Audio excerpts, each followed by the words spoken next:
Hi, my name is Michaela Greer. I am a senior in Columbia College, and I am in the 2016 class of Columbia University and Slavery. So my project centers around the 1808 trial of the commissioners of the almshouse versus Alexander Winslow, and the testimony of Columbia affiliate, statesman, and physician Samuel Latham Mitchell. The Winslow trial existed against a backdrop of changing New York City and a society struggling with the legal, political, social, and economic aftermath of an ever-growing free black population. The trial itself was a historical moment to establish a precedent on the racial hierarchy of the city and led by the city's foremost academic institution, Columbia College. One man in particular, Samuel Latham Mitchell, was instrumental in shaping the conversation surrounding race and the understanding of race. Through his life and works, my project examines the ways in which race shaped medical science in the early 19th century, and in turn how racialized science was built by the academy and then became language of the common people. I take focus on Dr. Samuel Latham Mitchell's testimony, in part because of his history with Columbia, having taught at both Columbia College and College of Physicians and Surgeons for a number of years, but also because of the many avenues in which he took part.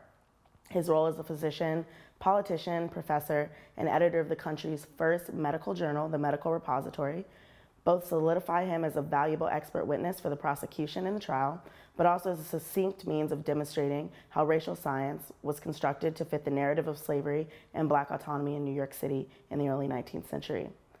Being in his position gave him a unique junction to control the narrative of race and disperse it, and the internal struggles of both New York City and Samuel Latham Mitchell come across in the trial. The story begins in 1807 when Lucy Williams, a free mixed-race woman, gave birth to her daughter. The daughter that presented lighter than both Lucy and the purported black father, Alexander Winslow, who had originally questioned the paternity of the child and then relinquished paternal responsibility. Without money or station to care for the child, Lucy Williams placed the child in the care of the New York City almshouse. However, after having taken care of the child for a series of months, a New York City law passed in 1801 required that the mother and the reported father, who bore the child outside of lawful matrimony, pay money to the city in order to support the child. As a result, Alexander Winslow was called before the justice of the peace to either pay for his responsibilities of the child or face jail time. What should have been a routine procedure instead became a scientific battle over the complexities and variabilities of race within New York City. Alexander Winslow amassed one of the city's best legal teams with the assistance of a former employer, David Hosack, who was a prominent physician and Columbia College professor. Originally heard before two justices of the peace, the defense and the prosecution agreed, after no verdict could be reached, to move the case to the mayor's court under Mayor DeWitt Clinton. What followed was a scientific foray of what constituted and satisfied the standard for blackness. The witnesses would testify over the length of the trial, were all prominent physicians in New York City, and many of them were Columbia affiliated. For the defense, Wright Post, who was the chair of anatomy at Columbia College, Joshua Secor, who was believed to be the physician responsible for some of Lucy Williams' prenatal and postnatal care, was a charter member of the College of Physicians and Surgeons. Dr. John Osborne, a professor of medicine at Columbia College. George Anthon, a professor and trustee at Columbia College. Sir James Jay, both a graduate of Columbia College and a founder of the College of Physicians and Surgeons, and the aforementioned David Hosack.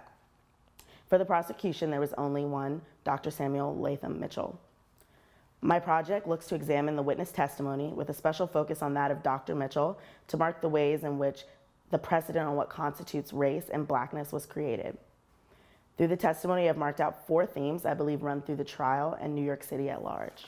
They are: first, the growth and validation of medical science and the medical profession; 2, Jeffersonian era politics; 3, the Second Great Awakening; and 4, gradual emancipation and manumission in New York City in the early 19th century. All 4 themes are either evident in the testimony or provide justifications for why the Academy and physicians at the time saw it necessary to set a precedent for race that still continues into the present day. A good example from the beginning of Dr. Mitchell's testimony is that happens when, supposing the fair-skinned child was the product of 2 black parents, the prosecution asked Mitchell to relate to the court his knowledge on the instances or accidental causes that may cause abnormal changes in the birth of a fetus. Dr. Mitchell provided 3 changes that he finds happen to a fetus.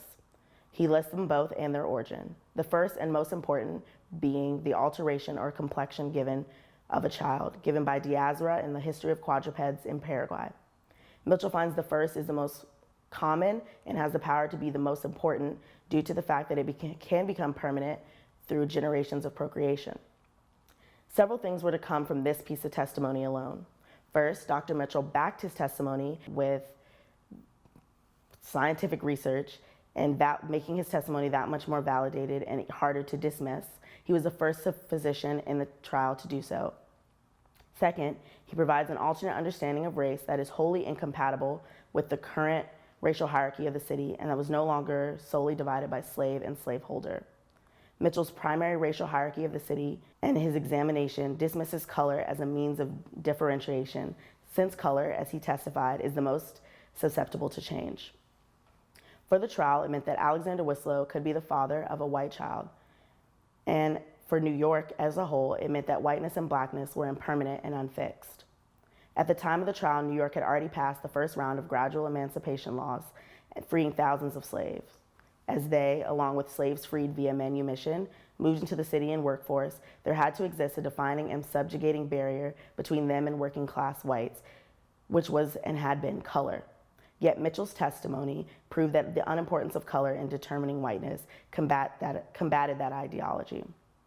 Thirdly and lastly, if color was an unimportant factor in differentiating between men, all men could have derived from Adam. And if that was the case, then it begged the question, why were some then treated differently than others? More problematic was the idea that if color was unfixed, Adam could have been a black man, from which all white men could have also descended from.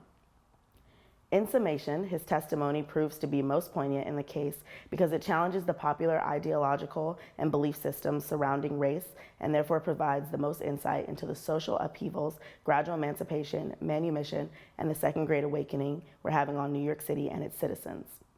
The Winslow trial was far more than a trial to determine the paternity of Lucy Williams' child.